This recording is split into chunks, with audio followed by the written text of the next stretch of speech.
the moai, and you have all kinds of incredible mysteries there. Notice the moai with the hands in the navel. Just as a side note, you get something very similar at Göbekli Tepe, I think. But these are some of the petroglyphs. Notice the hands. We were just hearing about the hand shape.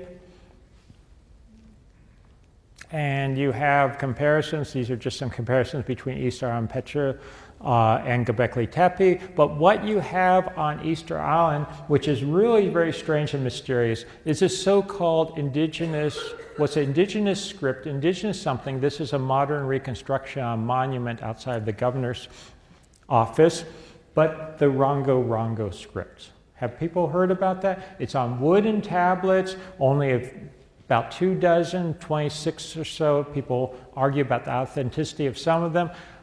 Are known at this point. They're inscribed on these wooden tablets, and these have never been, to this moment, unless we're right about it, really been properly interpreted or deciphered. So we're looking at these. We've come back from Easter Island. It was sort of like a little break from thinking about other things. We're looking at, but I can't get my mind off of, why do civilizations disappear? Why did the Ice Age end? We watch Symbols of an Alien Sky, and Katie says to me, well, those Rongo characters, they sort of look like the plasma petroglyphs.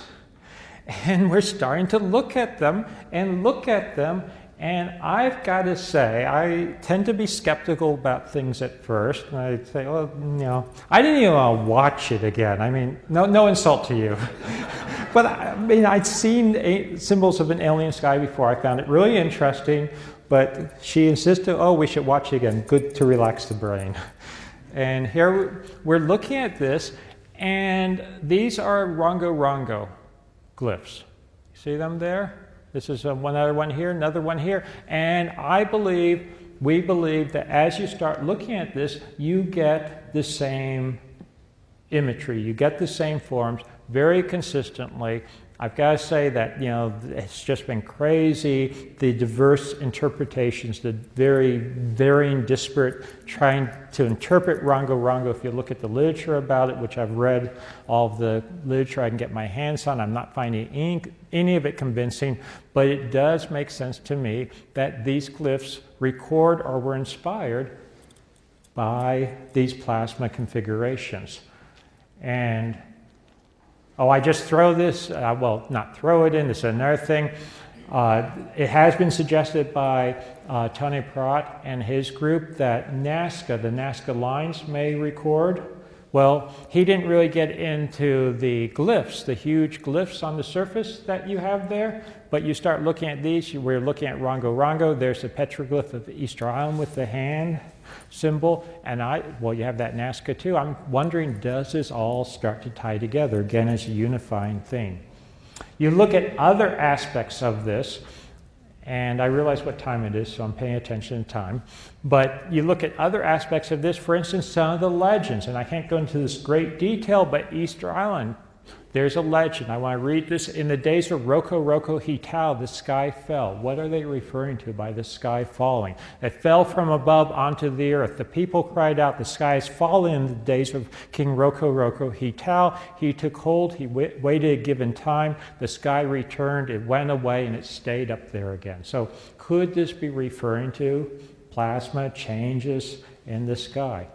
So we suggest, Katie and I, that maybe the Rongo tablets are recording some kind of, if it's solar plasma outbursts, or maybe in the context here, other type of plasma configurations, cataclysms, geomagnetic storms.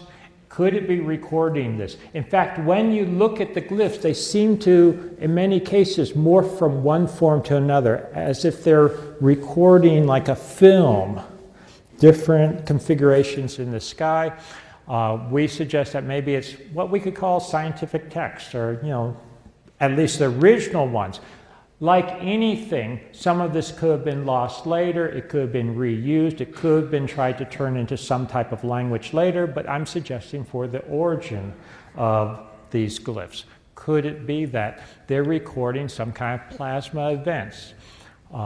whether it's a solar ejection, something like the Carrington event, or something much more dramatic. And could this be the end of the last ice age? Could a plasma event like that be what caused the end of the last ice age? It would come down, it would hit, it would incinerate the surface of the Earth, it would leave only large stone structures, which is what you have surviving. It's now been documented very recently, within the last couple of years, that so many Neolithic structures from around the end of the last ice age, they are associated with underground tunnels and caves, artificial caves. Why would you dig those? Why would you dig into, or not dig, carve into rock? Spend tremendous amount of time and energy to do that. Well, if you're trying to survive a cataclysm from above, literally fire coming down, it would create deluges, huge floods, biblical floods, evaporating water, evaporating ice. You would have to precipitate out again. You're causing ice sheets to melt, sea levels are rising, earthquakes, volcanic activity increased.